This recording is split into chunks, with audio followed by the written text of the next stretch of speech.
अरुण नदी तर्दैछौँ। उकालो वरुण राष्ट्रिय निकुञ्ज साथै वरुण उपत्यकामा अवस्थित शिवधारा भ्रमणका लागि हामी नुमबाट ओह्रालो लागेर अहिले अरुण नदीमा ओर्लेका छौँ। अरुण नदीमा हामी यसरी तर्दैछौँ। यसरी बारी पुगेका छौँ। खानेकुराहरू छ। कोही तल ओर्लिसक्नु भएको छ भने यसरी अरुण नदी जस्ताको देखिन्छ। अरुण नदीमा तरेर हामी शङ्खसभामा अवस्थित सेदुवा पुग्छौँ। सेदुवाबाट मानेगाउँबाट हाम्रो यात्रा सुरु हुन्छ टाँसी गाउँ। पहिलो दिनको यात्रा हामी अबेला मानेगाउँबाट हिँडेर यस्ताहरू बाटो तर्दै अहिले टाँसी गाउँका लागि जाँदैछौँ। टाँसी गाउँमा जाने बाटो कहीँ भत्किएको छ, कहीँ पुल यस्तो छ, कहीँ पुलको खुट्टै छैन, तलबाट झरनाले बनाएको खोलाहरू बगिरहेछ। यस्तो देखिन्छ नजारा यस्तो छ। हामी निरन्तर यात्रामा छौँ। बाटो कहीँ तलबाट त कहीँ माथिबाट, कहीँ खोला, कहीँ ढुङ्गा यस्तो देखिन्छ। पहाडको बाटो हो। यस्तो कञ्चन पानी बगेको छ।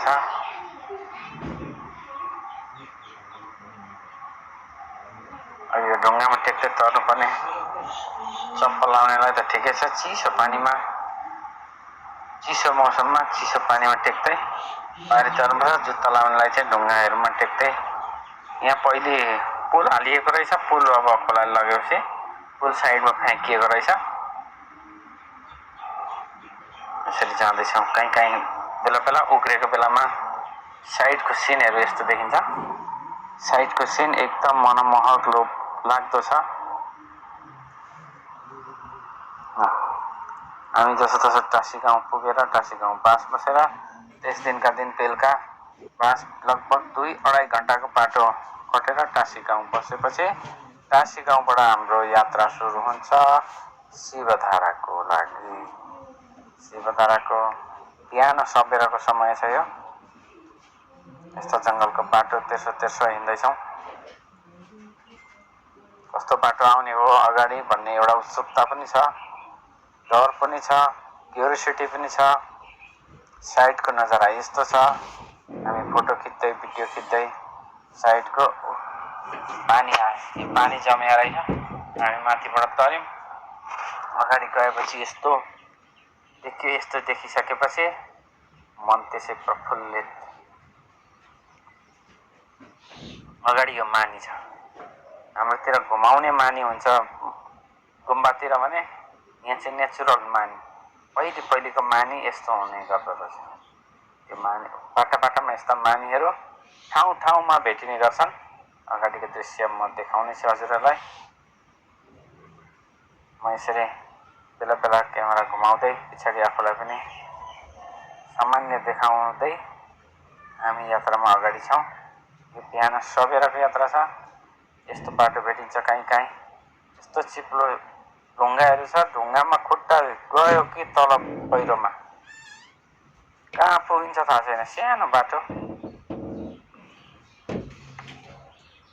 ट्रेकिङको पहिलो दिन, दोस्रो दिन भनौँ। पहिलो दिन त हामी बेलैमा बसेका थियौँ। दोस्रो दिनको सबेरको यात्रा यस्तो छ रमाइलो। एकदम रमाइलो यात्रा हुँदैछ। बिहान कुहिरो छँदै नै छ। मौसम चाहिँ ठ्याक्क नउग्रिँदाखेरि अलिकति जुन साइडको सिनहरू देख्न पाउनु पर्ने हो त्यो चाहिँ कुनै बेला पाइन्छ, कुनै बेला नपाउँदाखेरि चाहिँ अलिक कस्तो लाग्ने। पाउँदाखेरि चाहिँ साह्रै आनन्द हुने। तर साइडको सिन हेर्दाखेरि बाटो पनि अलिक कम कटिने हुनाले कुहिरो लाग्दाको मजा पनि एउटा छ। बाटोमै यस्तो झरनाहरू भेटिन्छ। पानी बोतलमा बोकेर हिँड्न सकिँदैन। जहाँ भेट्यो थापो खायो। साह्रै मिठो कञ्चन पानी छ, सफा पानी। यसरी माथिबाट झर्ना आएको भएको, तर काठको पुलहरू हालिदिएको छ।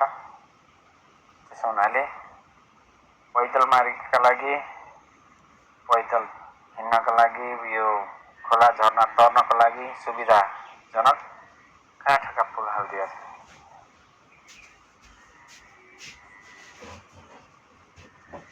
एकदम थकित भएको अवस्थामा बाटोमा यस्ता झर्नाहरू आयो भने यात्रामा अझ जोस थपिने रहेछ, प्रफुल्लित हुन्छ। गलेको थकान एकदम मेटिएर अगाडिको यात्रा बढ्नका लागि सहजता पुर्याउने रहेछ। प्रकृति भनेकै एकदम यस्तो चिज रहेछ कि क्षणभरमै मान्छेको थकानलाई दूर गरिदिने। अब हाम्रो यो झरनामा सामान्य अवलोकनपछि हाम्रो यात्रा सुरु हुन्छ यस्तो बाटोबाट। यहाँबाट अगाडि उक्लिने यस्तो बाटो रहेछ। यहाँबाट लौरो चाहिँ साथमा एकदम आवश्यक। लौरोले मान्छेलाई बाटो हिँड्नका लागि, उकालो ओह्रालो हिँड्नका लागि एकदम सहजता पुर्याउने चिज लौरो अति आवश्यक ट्रेकिङको लागि। किनभने काहीँ खुट्टा चिप्लिन आँट्यो भने लौराले टेकेर सम्हालिन सकिन्छ। यस्तो उकालो उक्लिँदैछौँ हामी। अहिलेसम्म हामी सामान्य तेर्सो हिँडेर थोरै यो उकालो आएको छ। अब अगाडि कस्तो बाटो आउँछ हेर्दै जाउँ। बाटो एकदम रोमाञ्चक छ। शिवधारा मकालु बेस क्याम्प जाने पैदल मार्गे त्यति सामान्य सजिलो, हेर्दा सुन्दा जस्तो छ त्यति सजिलो चाहिँ अवश्य छैन। अब कस्तो छ हामी पनि एकदम उत्सुक छौँ।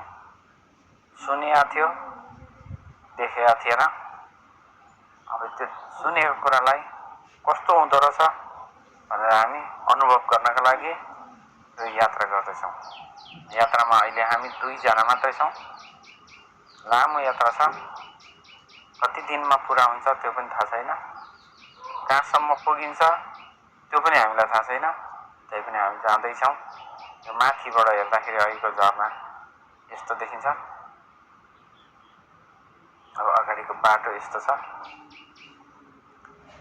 झोला बोक्नै पर्ने, खानेकुराहरू बोक्नै पर्छ। उँभो गएपछि माथि चढेपछि खानेकुराहरू त भेटिन्छ तर त्यति सहजताले भेटिँदैन। आफूले भने जस्तो पनि पाइँदैन। र भनिसक्दो सामान्य खानेकुराहरू बोकेर हिँड्नुपर्ने।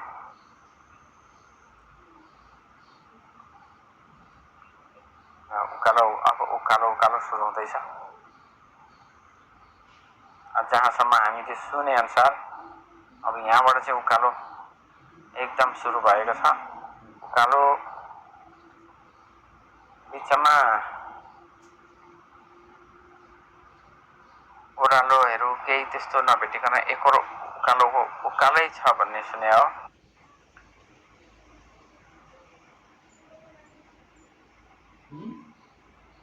यसरी उकालो उक्लिँदैछ। एउटा सिँढी गर्दै उक्लिनुपर्छ। अब हाम्रो पुरै उकालो सुरु भएको छ। उकालोमा पुरै सिँढी। ट्रेकिङको मजा यस्तो हुन्छ।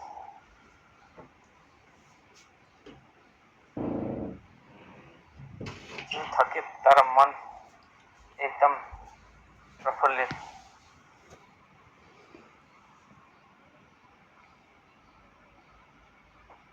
एउटा सिँढी गर्दै उक्लिनुपर्छ। यहाँ एउटा ठुलो ढुङ्गो आयो बाटोमा यो ढुङ्गो आउँदा आउँदै एकजना दाइ भेटिनु भएको छ हामीसँग।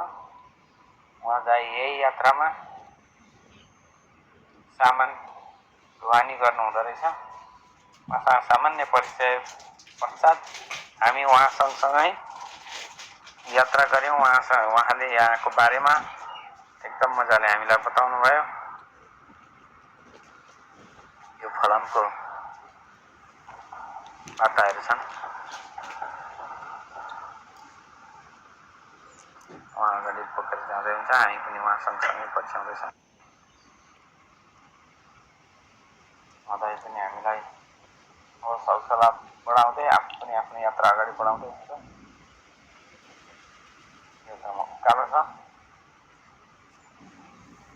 उकालो पनि यस्तो उकालो छ कि ढाडो सिधै तल हेर, तलै ठाडो देखिन्छ, माथि माथि ठाडो देखिन्छ। एक एकवटा पाइला गर्दै अगाडि सार्नुपर्छ। यात्रा काशी गाउँबाट अगाडिको यात्रामा हामी पहिलो एउटा घर देखिएको छ, जुन घर चाहिँ डाँडाखर्क भन्छ। जुन ठाउँमा अहिले कोही पनि मान्छे नबसेका हुनाले हामीले त्यो डाँडाखर्क छोडेर हाम्रो यात्रालाई अगाडि बढाएका छौँ।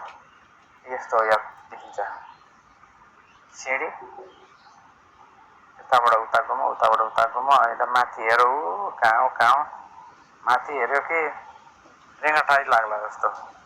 त्योभन्दा भुइँमा हेर, आफ्नो यात्रा अगाडि बढायो। किनभने गन्तव्यमा हामीले पुग्नु नै छ।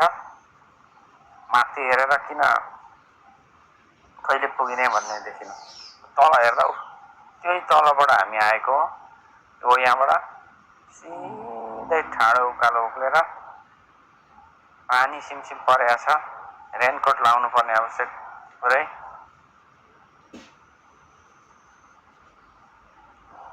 अब अगाडिको तलको मैले देखाएँ, माथिको यस्तो माथि कहाँ पुग्नुपर्ने थाहा छैन। तर यसो हेर्दा सिधै ठाडो माथि देखिन्छ। साथीहरू गलेर एकजना दाइले आफ्नो भारी पनि बिसाउनु भएको छ। हाम्रो भाइले पनि त्यहाँ उभिएर बसिरहेको छ। म यहाँबाट सामान्य भिडियो खिच्दैछु।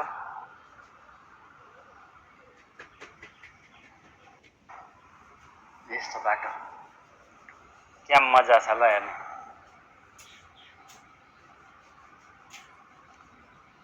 सामान्य एक्सर्साइज, शरीरको एक्सर्साइज नगरिकन चाहिँ यो बाटो नहिँड्दा राम्रो। यदि कसैले यो बाटोमा यात्रा गर्ने इच्छा राख्नु भएको छ, सोच बनाउनु भएको छ भने पहिले सामान्य एक्सर्साइजहरू गरेर खुट्टाहरू उकालो ओह्रालो हिँड्दाखेरि पनि बाटामा अभर नपर्ने गरी, कैँडा लाग्ने भन्छ त्यो कैँडा नलाग्ने गरी एक्सर्साइज गरेर मात्रै जाँदा राम्रो हो। किनभने पुरै पैदल यात्रा हो, बाटामा अर्को कुनै विकल्प भेटिँदैन। यस्तो ठाडो उकालो उक्लिनुपर्छ। बाटामा अब पानी कुन समय पानी पर्छ थाहा हुँदैन, एकैछिनमा पानी पर्ने उफ्रिने। अब यस्तो यात्रामा जाने मान्छेले सामान्यतः पहिले यो विषयमा चाहिँ जानकारी राखेको हुनुपर्छ। जुत्ता नचिप्लिने खालको भयो भने यहाँका लोकल मान्छेहरूले त गमबुट लाउनु हुँदो रहेछ। हाम्रातिरका ती स्पोर्ट्स सुजहरू अलिकति चिप्लो हुनाले स्पोर्ट्स सुजहरू चाहिँ अलिक अनसुइटेबल हुन्छ कि भन्ने मैले चाहिँ अनुभव गरेँ। किनभने पानी एकछिनमा पानी परिरहन्छ अनि बाटो चिप्लो हुन्छ, ढुङ्गा चिप्लिन्छ। यहाँ यात्राको दोस्रो गन्तव्य यस्तो एउटा बिसाउने ठाउँ, हामी ओङसिसा आइपुग्यौँ। यो ठाउँमा चाहिँ मान्छे हुनुहुँदो रहेछ, एउटा चियाको दोकान रहेछ। यो चाहिँ 32 से 31 मिटर हाइटमा रहेको ओङसिसा देउराली भन्ने ठाउँ, जुन चाहिँ मकालु 2 मा अवस्थित रहेछ। यहाँबाट तलको नजारा चाहिँ राम्रो देखिन्छ, तर बादल एकदम लागेको छ। यो core area of national park विज्ञान, यहाँबाट चाहिँ Makalu Varun national पार्कको core area सुरु हुने रहेछ। यहाँ चाहिँ जम्मा एउटा दोकान छ, यतापट्टि एउटा भवन रहेछ जुनमा चाहिँ कोही बस्दैन मान्छेहरू। यहाँनिर सामान्य हामी बिसाएर आफूलाई हल्का थकित भएको शरीरलाई सामान्य बिसाएर चिया खाने निर्णय गरेर हामी यहाँ बसेका छौँ। यहाँ चाहिँ यसो मोबाइलको नेटवर्क पनि सामान्य आउने रहेछ। यहाँ एउटा लेखेको छ, तर हामीले नबुझ्ने खालकोमा। यो चाहिँ बुद्धिस्ट भाषामा केमा लेखेको छ, अब के लेखेको त्यो चाहिँ अब जान्नेहरूले जान्नुहुन्छ होला। यहाँको नजारा यस्तो छ। थकित भइयो भनेर म भन्दैछु।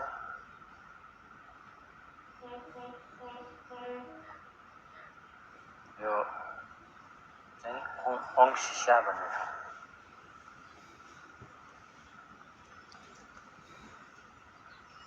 अंशिसाबाट हामी सामान्य चिया नास्ता गरेर अगाडिको यात्रालाई सुचारू गऱ्यौँ।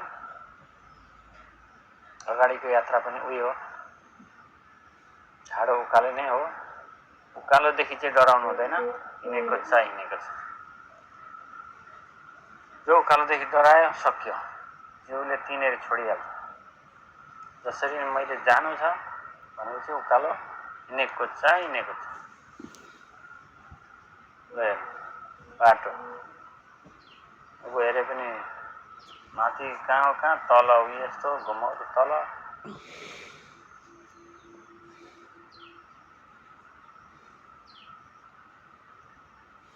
तल देख्दैन, गाउँ माथि यस्तो। यात्रा रोमाञ्चकै छ, हामी जाँदैछौँ।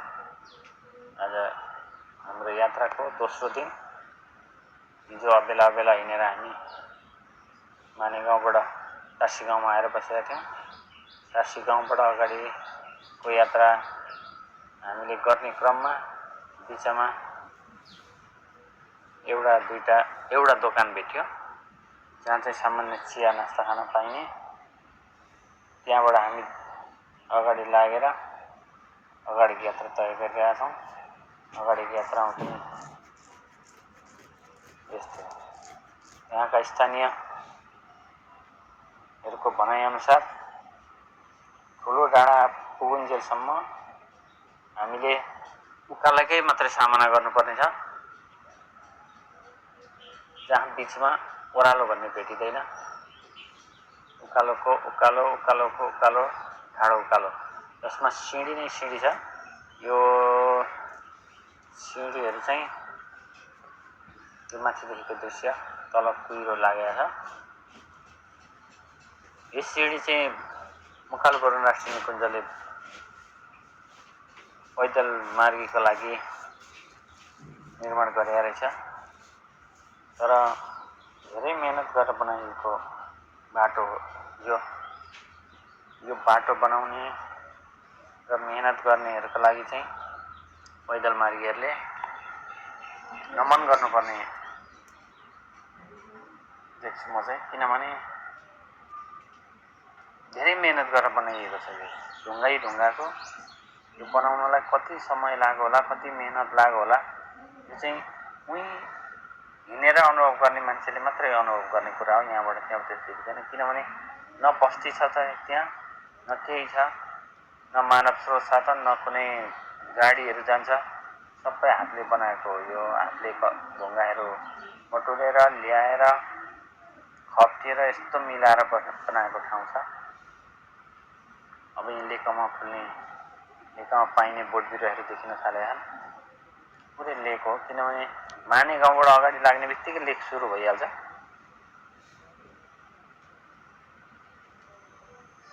हामी साथी गलेर बसेका छौँ तलै।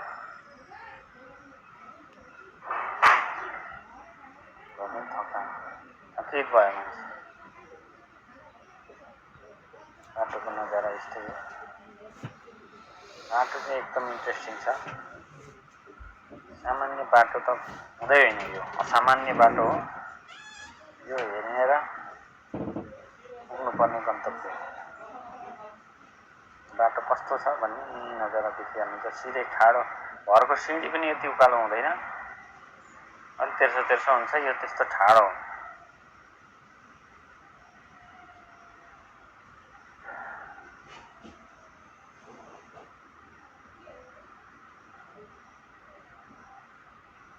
साथी फेरि पैदल सुरु गरेको छ।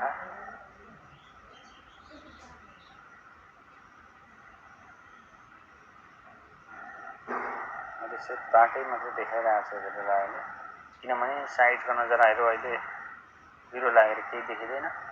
एकपट्टि माथि जङ्गलहरू, पहाडहरूले छेक्छ सबै।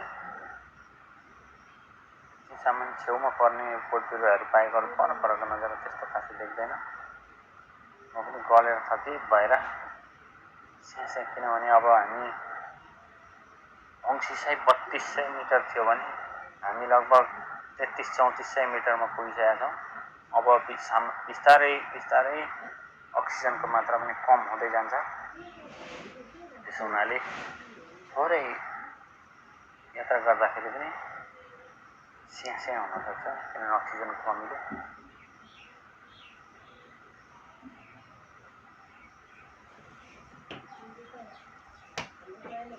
यस्तो नजर छ, कहाँ बाटो देखिँदैन।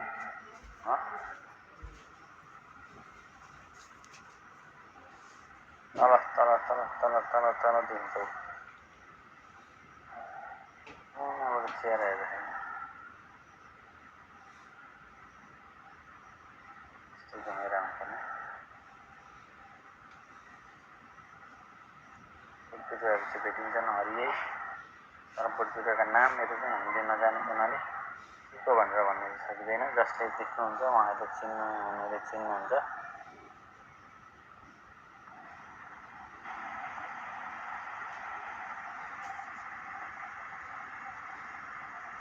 हाम्रो साथी पछाडि आउँदैछ, सामान्य हल्का देखिन सकिन्छ। म चाहिँ माथि आएर भिडियो बनाउँदैछु।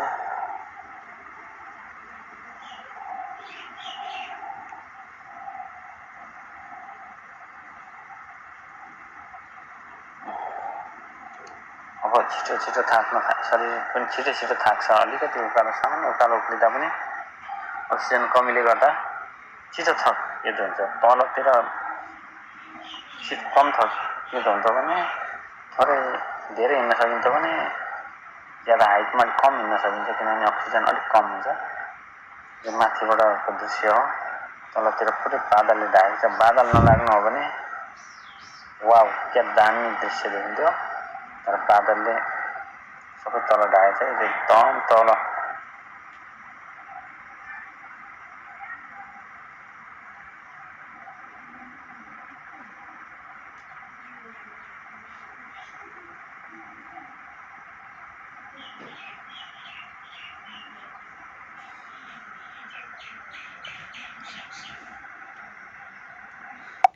हाम्रो दोस्रो दिनको बसाइ यही ठाउँमा हुन्छ